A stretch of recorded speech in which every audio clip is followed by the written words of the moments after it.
Good morning, and welcome back to yet another episode of the Unspoken Rules podcast. I'm your host, Sebastian, aka Rabbit, and of course, I'm joined by the goats themselves, Montana, aka Wildcard, and Mr. Blake Spillers. Good morning, boys. Good morning, sir. What a wonderful day to talk about sports. Good morning, Sebastian. It's good to be here, my man. Hopefully, you guys did have a great weekend. Let's just jump right into it. So today, obviously, we'll be previewing all games and matches, as well as just mentioning a few things from that final roster for the MLB All Star Game. Let's just get right into episode 26. Take it away, Montana.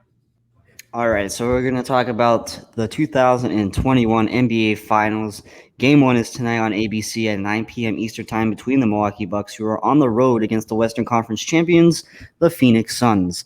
So, Sebastian, I'm going to keep it here to you. I know how you feel about this, but who do you got in this series and why?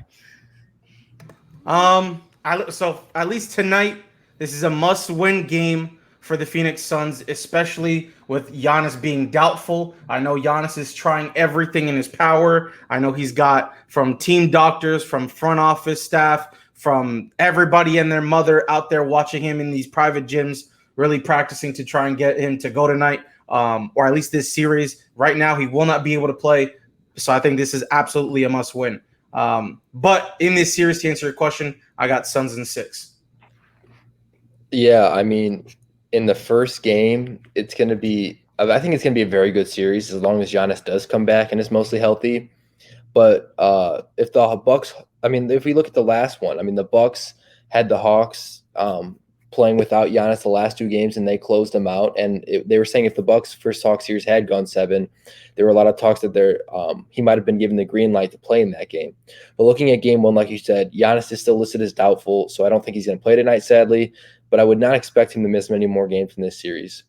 I think that he'll miss probably tonight, and then I think he'll also probably miss game 2, but I doubt he misses any other games past that.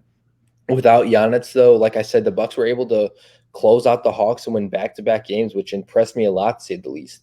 I said once Giannis went down, I thought the Hawks would win that series in 7 because I didn't think the Bucks players would consistently play well because they hadn't in the playoffs so far without Giannis, but they proved me wrong. But with that being said, I think that the Bucks can compete with the Suns without Giannis in the first couple games, but I think that game 1, the Suns are going to come out and dominate them. I think tonight's game is going to be the only blowout of the series. The Bucks have been notoriously bad in game 1s throughout the playoffs. The Suns have been good in game 1s. Not only that, the Suns have had a little more rest. Like we all know, Giannis isn't playing. I think everything's kind of building up against the Bucks in game 1 tonight. I don't think the series is all blowouts. I think it's going to be really good. I think the Suns come out and win this series in 7, but I think the Suns are going to come out and blow the Bucks out in game 1. Montana. So here we have a couple storylines going throughout this series. Here we have the Giannis Antetokounmpo injury. When and where will he make his return to the NBA Finals? We have also the Chris Paul storyline. What would this finals mean to his legacy? For guys like Devin Booker as well, what would this finals win in his first ever playoff appearance mean to his NBA legacy? We're also looking at guys like Jrue Holiday and Chris Middleton, who are veterans in this league, who are looking to clinch their first ever NBA Finals win. And there's a lot of storylines going across here. Of course, we have veteran coaches Mike Budenholzer and Monty Williams, of course, who have been through a bunch of NBA coaching circles that have been there and done that, such as guys like Greg Popovich. And we know that the Milwaukee Bucks are a well-coached team, and so are the Phoenix Suns. So we know the coaching battle is pretty much even here. When it comes to star players, I believe the Phoenix Suns right now have the advantage, of course, with DeAndre Ayton, Devin Booker, and Chris Paul compared to Jrue Holiday and Chris Middleton. But I like the Milwaukee Bucks supporting cast a little bit more than I would like the Phoenix Suns supporting cast. I like guys like Brook Lopez, PJ Tucker, Bobby Portis, Bryn Forbes. I like their ability to shoot the basketball and be able to stretch the floor and rebound the basketball. I know Brook Lopez is a force on the glass. He's going to give DeAndre Ayton a lot that he can handle in this series. So it's going to be interesting to see that matchup play out as we move through it. Tonight's going to be an interesting game, especially for the Phoenix Suns. They have to come out tonight and swing for the fences here, because this is in my opinion, if you lose game one, that does not set the right tone for the rest of the series. Especially if you lose this game without Giannis. If you're going to lose this game to the Bucks without Giannis, that's going to create a lot of issues for the Phoenix Suns going forward. How do you attack the Milwaukee Bucks going forward without Giannis? That's going to be some interesting topics to discuss for them as the series moves on. But I don't believe that's going to be the case tonight. I do believe the Phoenix Suns will win this game. It's going to be a lot closer than we think. I don't think it's going to be a blowout. I think the Milwaukee Bucks are a good enough basketball team to keep this going. They've played really well in Game 5 and 6. And I know they have a bad history in Game 1 so far in the playoffs, but I believe that's going to change tonight. I believe their offense is good enough to keep them in this game, but it's going to be a Phoenix Suns win by at least 5 to 10 points around there. And but I don't believe the Phoenix Suns are going to win this series. As much as I hate the Milwaukee Bucks, I believe the Bucks are going to win the series in 6 or 7 games. It's going to be once Giannis comes back, if he's even 85 to 90% of himself, I believe that's going to be enough for the Bucks to get over the Phoenix Suns. And defensively, I like the Bucks a lot more than Phoenix. Yeah, I mean, I think the Bucks are probably a little bit better defensively, but the Suns are still very good defensively and offensively. And I think it really just boils down to this series is going to come down to consistency. And if we look in the playoffs so far, the Suns have been the most consistent team throughout the entire playoffs. Everyone is trying to knock them down, saying, "Oh, they played injury-riddled teams, blah blah blah. This ring won't count for either team." I'm kind of tired of hearing that narrative. I've heard the same narrative for almost the last 4 years. I mean, when is a ring going to count? How many rings are going to have an asterisk by it because something happened? No, for me, I think fans need to realize stuff like this happens in every single playoffs, every single year. Yes, maybe this year there were a little more injuries than there have been in the past, but every year there's something that happens and someone wants to automatically give the champion an asterisk because they had an easy route. Like last year was the Mickey Mouse ring. The year before that, Kevin Durant didn't play in the finals, so the Raptors get an asterisk. And then before that, the fact that Kevin Durant was playing for the Warriors, they deserve an asterisk for those finals. I mean, I think it just blows my mind that people continually want to take away the respect that teams deserve for winning a championship because maybe they didn't have injuries and other teams did. Well, I think people need to start realizing that if a team stays fully healthy, they deserve credit just for that alone. Because as we've seen in this playoffs, injuries happen and they happen frequently. It doesn't matter when. Players have been playing a lot of minutes in the playoffs, which have resulted in some injuries that we didn't really want to see in it. This might not have been the finals we would see if every team was fully healthy, but that doesn't matter because you've got to give the Suns credit for being able to stay healthy and consistently go out there and win ball games. You can't blame them for players getting injured. It's not their fault. But with that being said, the Bucks, like you said, Montana, I think the Bucks are a very good team. They played really well in games 5 and 6, and it surprised me to say the least. But I just don't think they're going to be a little gassed. I think coming into game 1, the Suns have been very confident. They're going, like I said, they've been the most consistent team in the playoffs. I think the Suns win by 15 plus tonight. I expect a huge night from Devin Booker. I think Devin Booker is going to come out and have a 35-plus point game. I think he's going to have his way. I expect Chris Middleton to struggle a lot. I don't think he's going to have a good shooting night whatsoever. I think he's going to have, maybe this is a bold prediction, I think Chris Middleton has under 20 points unless he shoots the ball 25 plus times. I think that's the only way. I think he's going to probably end up scoring 20 on a really high shooting night with not good numbers, shooting efficiency wise. And I think, like I said, the Suns blow him out. Sebastian, you have anything else to say? Well, Chuck said the other night, I think after the Bucks won and finished off the Hawks, that although he didn't want to say it, it's kind of a good thing in a sense for Giannis to have gotten injured for the Bucks because Chris Middleton, Drew Holiday, and then you got Bobby Portis and Brook Lopez sparking finally and showing what they could do offensively and obviously defensively. I think Bobby Portis and Brook Lopez tonight, as well as with any games without Giannis, will be the key factor. I don't think once Giannis comes back, Brook will be as effective. I mean, we saw multiple games against the Hawks where Brook Lopez was held to under 5 rebounds. So I mean, if that's the case, you're a 7-footer and he's just going to sit on the wing and just try and shoot out his, his rhythm or whatever the case may be. I think if Giannis does come back, we're going to see some slow performances from Brook. We'll probably won't see Bobby Portis much. And so I think overall, I know Montana, you said that you like the Bucks supporting cast more. I think I like the Suns supporting cast a bit more in the sense of what Blake has said, consistency. And so if we can see Bobby and Brook Lopez play the way that they have been the latter half of that series without Giannis, then maybe I'll agree with you. But for right now, I think I got Suns in 6. And I think that this injury to Giannis will impact the play from Jrue Holiday and Chris Middleton, hopefully to make this interesting. I don't agree with the 15-point margin and Middleton scoring under 20, but that's for the sole purpose that I want to see good basketball. So, I mean, other than that, it's up to you guys. All right. So I have to ask one more question. What do you guys think a finals win would mean to the legacy of Chris Paul or maybe Giannis Antetokounmpo? I think it means more to Chris Paul at this point in their careers because Chris Paul is a 16-year vet. If he doesn't win the finals this year, who's to say he ever even gets back there? And that's not to discredit the Suns roster because I think the Suns are built in a way to where they could get back to the finals in the next couple of years. But we've seen it this year. You never know what's going to happen with injuries, players leaving. Who knows what other teams are going to look like next year? It's going to be a long off season. It's a really stacked draft this year. I expect a lot of teams in not only the West, but the East to get a lot better this next year. And so you got to take advantage of the certain situation you're in. And I also think that Giannis he's not young, but relatively speaking, he's still kind of at the beginning of his prime, kind of towards the middle. He's got a lot of years left in his system. He has a bigger chance to get back to the finals than I think Chris Paul does.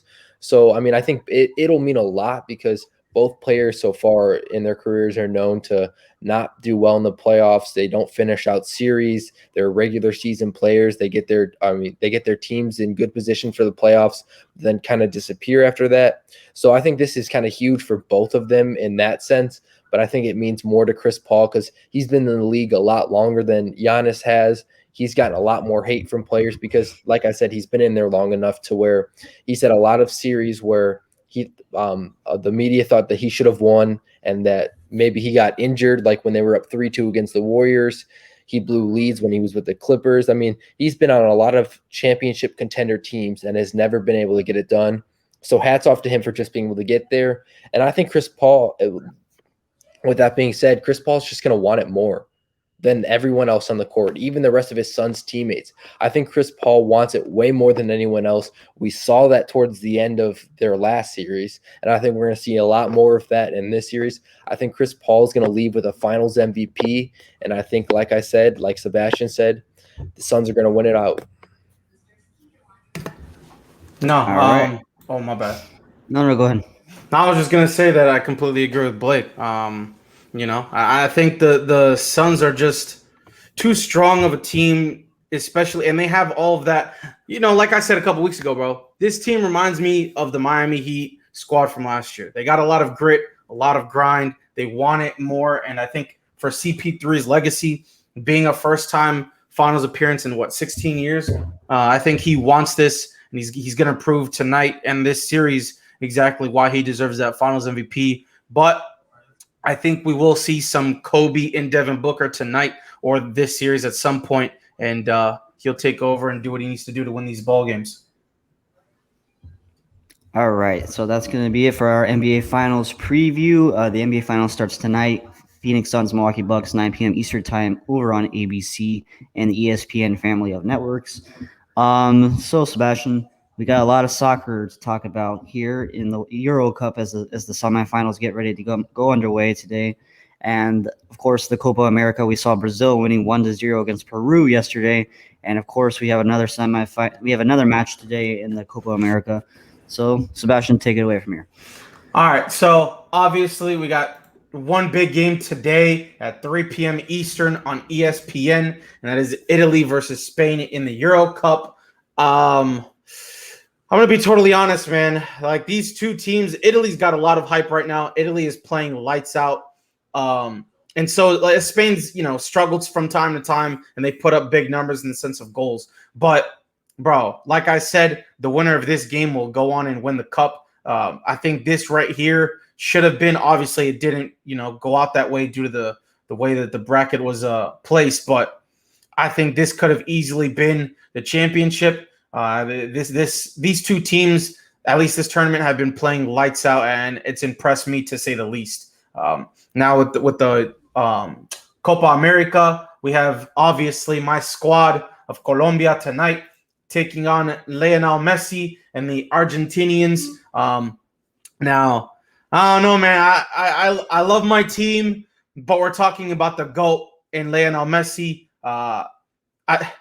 I'm hoping that we come out and we win and show some dominance tonight, so we can get our revenge from the World Cup from 14 against Brazil. But I think both of these matches today will be very interesting to watch, to say the least. I'm excited for some good soccer. I should say football. Yeah, I mean, at least on the Euro end of it, the winner of this game will win the cup in my eyes. And with the Copa America, hopefully, if Colombia wins, I'm hoping we can get our revenge against Brazil in the final and ultimately win at least the Copa America. No, yeah, I think Sebastian knocked it out perfectly with the Italy-Spain match. Both of those teams have been playing probably the best soccer out of any other team throughout the entire Euro so far. I mean, that Italy-Belgium game was insane. Spain had a nail-biter as well. And I think it's really just going to come down to who plays better today, because I think both teams are relatively even in sake. I mean, I think Italy probably has a slight advantage over Spain. I think Italy's going to be slightly favored in my opinion, and that's who I expect to win. I mean, Italy has been on fire the entire tournament. I expected their last match against Belgium. I thought Belgium would win just based on I didn't think Italy had played anyone. I thought Belgium was challenged. I thought Belgium was going to come out there and beat them. But Italy is just on fire. They beat Belgium, who I thought was going to win it all. And now they're going on to face Spain. And if they play just as well as they've played the rest of the Euros, I expect Italy to come out on top. I expect it to be a close match.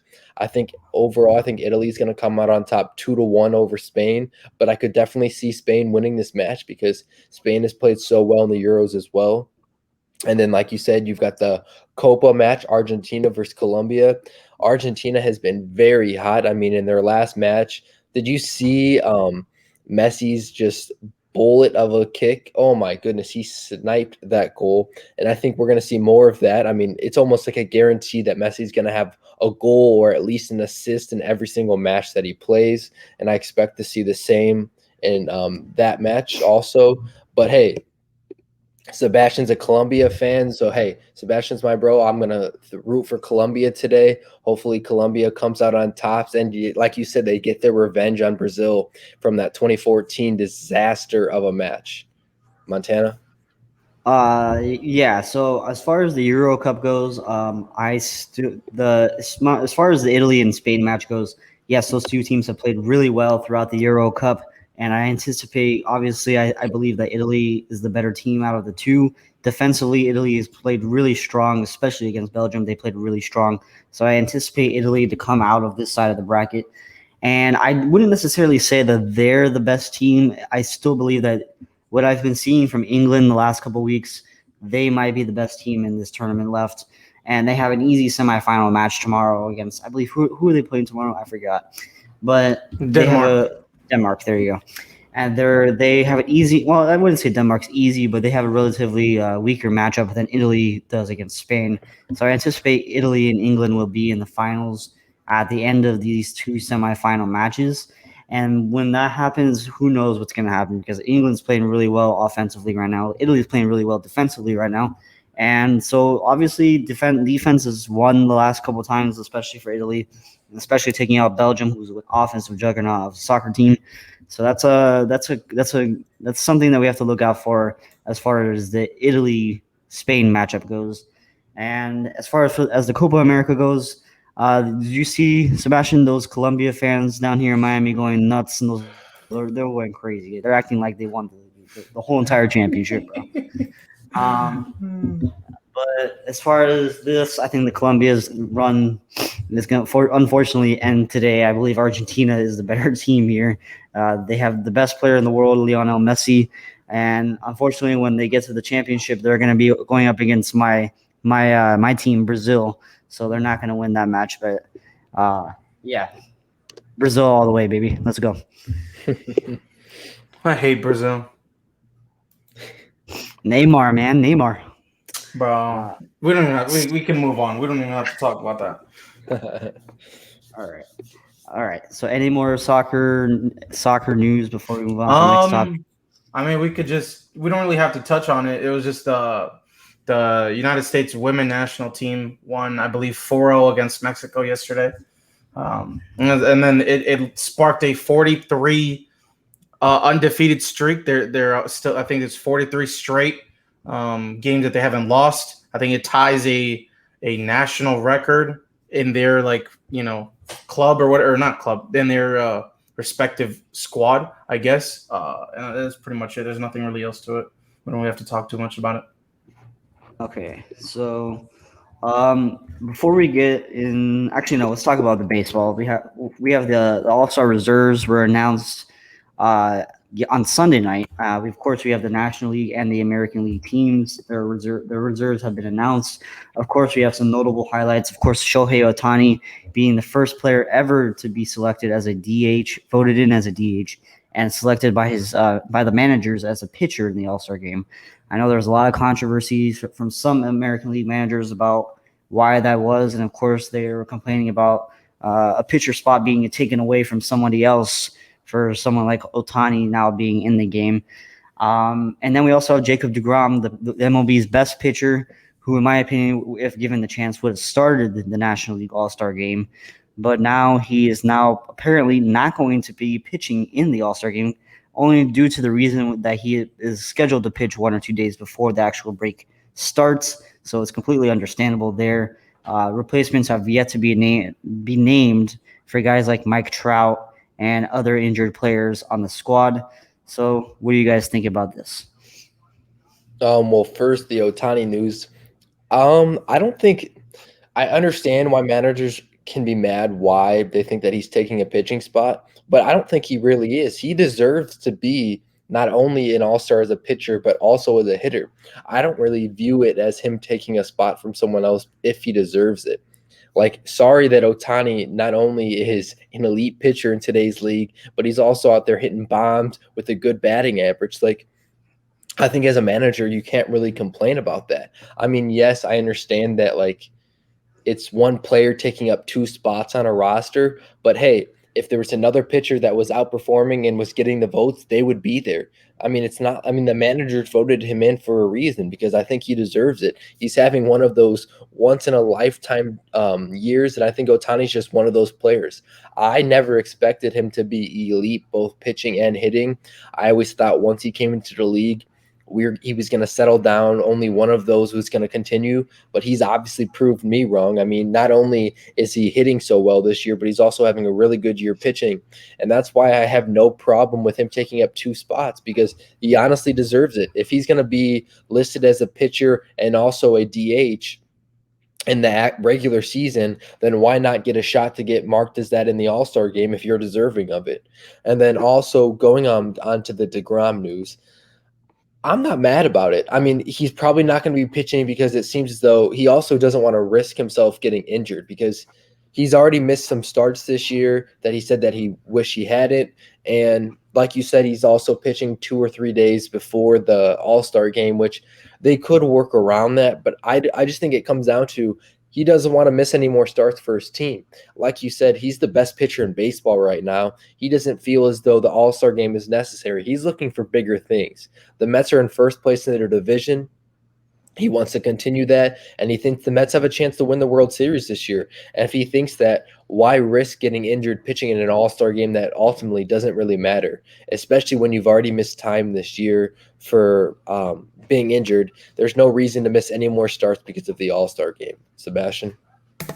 No, I completely agree with the whole deGrom thing. I mean, at the end of the day, being nodded as a perennial all-star, whatever the case may be, is nice and all, but at the end of the day, you're not really focused on that. You're focused on the bigger picture, and the bigger picture is obviously, ultimately winning a ring, and getting that championship. So if he believes in his squad, if he believes in him, himself, I mean, the dude is playing absolutely disgusting. So if he wants to believe in all of that, then, by all means, I completely agree. Now with the whole Ohtani news, I like it, bro. I mean, the dude is a freaking stellar of an athlete. Like, there's nothing else to it. A little notable stat: Ohtani's last 7 hits, as of 13 hours ago. I don't know if anything happened, but as his last 7 hits have gone for home runs. This is the longest streak in Angels history. Nobody else has even hit for 6 straight, and it's also the longest streak in the MLB this season. So, I mean, my dog is a hooper. Or I shouldn't say hooper. My dog is a phenomenal athlete, to say the least, and I think he deserves, like Montana said, if he's already doing it in the regular season, I don't see the problem as to it. Why not being done in the All-Star game? All right. So as far as Jacob deGrom goes, I think this would be a bigger deal if he didn't play in this game. If they had been back to the rules of where the All-Star game determined home field advantage in the World Series. Because that's when the stakes were high for a bunch of players, and that's why the baseball All-Star game was so much fun to watch back in the day, because they actually put a lot of effort into making sure, because you're actually playing for something for your conference. You're playing for a home field advantage in the World Series. That used to be a huge deal for teams and for players, because you're going to the All-Star game to represent for your conference and to make sure that your conference is the one that's going to get the game 1 and 2 and maybe even game 6 and 7 in the World Series at your home stadium. That was a huge deal. So yeah, since they took that rule away, yes, the games are still competitive, but it's not as big of a deal if some players don't play and some players do play, because the stakes aren't as high anymore. As far as Ohtani goes, the guy is on another level. He might be the best baseball player in the world right now. I can't imagine what this Angels team would look like if Mike Trout was actually healthy and playing for them. Offensively, they would be on another level at the moment, because Ohtani would be doing what he does, and then you have Mike Trout, who would be right behind him, playing at another MVP high level. So, yeah, as far as Ohtani goes, I don't have a problem with him being a pitcher and a hitter selected in the All-Star game. That's not a big issue for me. I know some AL managers are a little bit upset about that, but he plays 2 positions on the field, so, I mean, there's nothing you could do really about that. So as far as that goes, I believe that's going to be it for the All-Star talk. What do you got, Sebastian? So I have it's just one baseball topic, and then I have some other stats that I kind of wanted to talk about. Tatis obviously has 27 home runs this season. I don't know if he, but the only player with more at the age of 22 or younger before the All-Star break was Johnny Bench with 28 in 1970. Vlad Guerrero obviously is on that list as well with 27. A-Rod is on that list with 27 in 1998, and Eddie Matthews with 27 in 1953. I just wanted to toss that in there as a cool little stat that I saw. Baseball-wise, I got some other stats too, if you want to talk about them a little bit. Sure. What other stats do you got?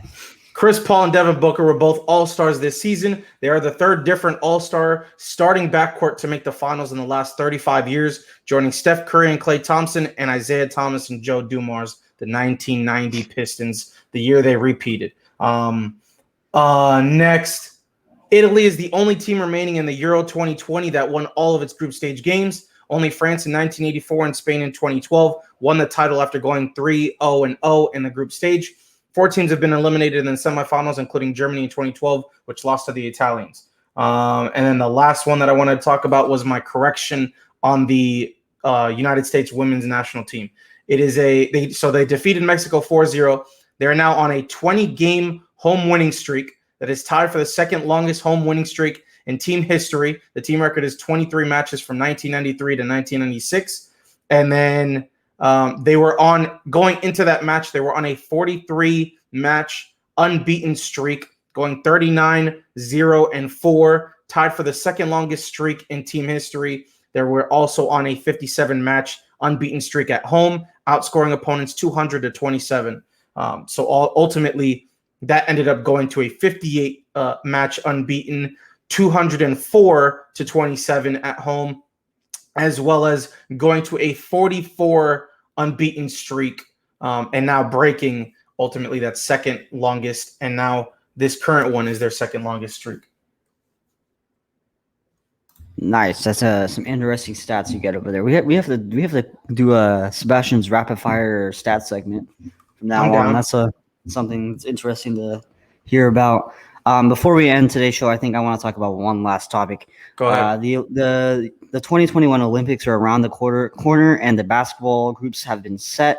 Of course, Luka Doncic set some controversy a couple days ago when he said that the gold medal means more to him than the NBA title. I know how Sebastian feels about that whole situation. Even though he did correct himself at the end, he said both would be nice to have, but he did say the gold medal means more to him because it means playing and winning for his country.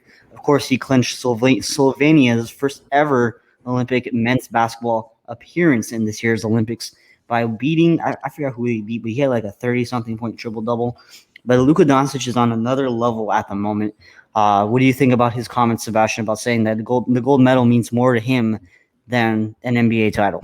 So in my eyes, the reason I made those statements a while ago about, the United States and whatnot was simply because if you're looking at these, look at, for example, Germany. My dog, Mo Wagner went out and played stellar. Like the bench players in the NBA are going out and playing lights out, absolutely nasty. So with that being said, my comment was, at least for the United States, we know that the NBA is the best basketball, whatever the case, we're the best basketball country in the world, right? So send out some bench players, send out not so many all-stars, not so many superstars, you know what I'm saying? So that was my case in that, because in my eyes, we shouldn't really care too much about a golden medal. Now, with Luka's comment, I completely agree, because other countries, on the other hand, have so much pride and they have so much respect and so much care for their respective countries. And so I understand with what is Slovenia, Slovakia, which one is it?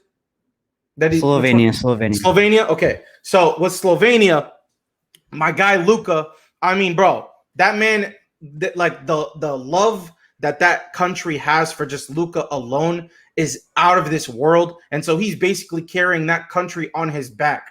So in the sense of, his comment about the gold medal means more, I completely understand that, because at the end of the day, there's some players that don't get that opportunity to make a finals run. There's players that don't get that opportunity to even, get that ring. So in his eyes, because that country relies so much on him trying to carry, not just, himself as phenomenal as a player he is, but he's trying to carry that country on his back. This obviously means more to him and his country than anything. So I understand his comments. I support Luka in those statements. I kind of see it as not that the United States doesn't care as much, because I think in Slovenia, Germany, United States, all the different countries, they care the same amount about winning the gold medal. But I think Luka Doncic is saying that winning the gold medal means more to him, because I think it'd be more of a feat for Slovenia to somehow win a gold medal over the United States than it would be for Luka Doncic to win the NBA championship.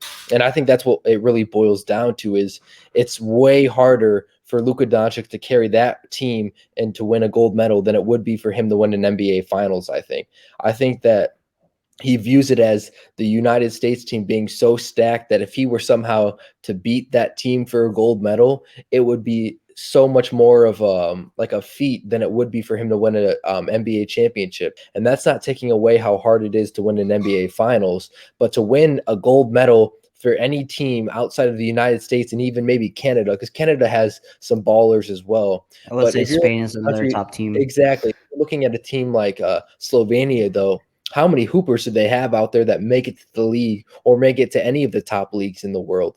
Not too many. So I think Luka's probably seeing it as more of a challenge for Slovenia to win a gold medal than it would be for him to win an NBA championship. And I kind of see that as being the reason for why it would mean more to him, because I think Luka's always looking for a challenge. And I think if he somehow won a gold medal for Slovenia, not only is that entire country going to love him, but he's just going to be, that's going to be one of the top storylines in all of sports history, not necessarily just the Olympics or basketball, but if Slovenia somehow went out and won a gold medal in the basketball, that would be one of the hugest storylines in in sports history, I think. Yeah, of course. As far as but as far as him saying that, yes, the gold medal, I know that, Sebastian, how you feel about the NBA superstars playing in the Olympics and whatnot, but you would have to be, if this means that much to Luka Doncic, you would have to figure it would mean that much more to some of the NBA superstars that are playing in the Olympics, wouldn't you think? Because guys like Kevin Durant are still wanting to play, especially at his age and his injury history. He still wants to play. You guys like Jason Tatum want to play. There's a lot of players that still want to play. Of course, guys like LeBron and Curry who've already done it don't have to go back and do it again because they're gonna let some other players do it now. It's their time to shine. And of course, this is the new generation. The new generation of the Olympics is starting now. Guys like Devin Booker, Jason Tatum, this is their first ever Olympic appearance. So this is their time to shine. So like I see the whole with the superstars in the USA, the NBA superstars of the Americans don't have to play. You can just send the bench players over. But in my eyes, it means just as much to them as it does to Luka Doncic. The gold medal, to play for your country and to win for your country, that's something special. And as much as the NBA title is special as well, it could be. It's just as equally, in my opinion, it's just equally important for NBA players to want to come and do this because that's another accolade to their legacy. I just kind of see it as being like a lot of NBA players won't go to the Olympics because they don't need to. Like you said, the United States has so many different players that they could send and still win the gold medal that a lot of players are kind of seeing it as, well, I don't need to go. Someone else will go and still win the gold medal. But in a case like in a country like Slovenia, they don't have that. They don't have the case where if Luka Doncic doesn't go, they have another all-star ready to step in for his place, whereas the United States does. I think it means the same to Luka Doncic as it does to the American stars, but I think the United States realizes that they have a lot of different players they can send and still win gold, but Slovenia sees it as, if Luka Doncic isn't there, who else is on that roster that's going to step into his place? And not only Slovenia, just any other country. I don't think any other country but the United States has the talent pool to where they can have one or two star players sit out and be able to replace them with someone of the same caliber. Whereas in the United States, if Kevin Durant doesn't play, you've got another all-star, all-NBA player to take his place, and the same for any position, really. Whereas those other countries really don't have that. No, I completely agree. I was literally going to touch on that topic, but you hit everything. So, okay, all right. So I guess that's going to be it for this topic. Any other things you want to talk about before we end today's show? No, sir. I'm Gucci. All righty. So I think that's going to be it for Unspoken Rules number 26. It's crazy they're already on episode 26 of the show. I know for sure I didn't think this was going to last that long, but of course it has, and we're having interesting conversations, and this is all to the fans. Thank you for supporting us as you do on the audio platforms. Make sure to follow the podcast, leave a rating and review on Apple Podcasts, Spotify, wherever you listen to your audio formats. If you're watching on YouTube later in the day, make sure you subscribe to the channel, leave a comment in the comment section, like the video. Liking the video is the most important thing you can do for the YouTube channel besides subscribing. So please like the video. Just do it. I don't care if you don't like us or not. Just leave a like on the video. Besides that, you can find me on Instagram and Twitter at Wildcard Movies. Sebastian, where can they find you? Rabbit FL everywhere. And they can find me at Blake Spillers everywhere. All right. That's going to be it for Unspoken Rules number 26. We will see you guys tomorrow as we get ready to break down Game 1 of the NBA Finals and a bunch of more interesting sports topics. We will see you guys tomorrow. Peace. See you guys.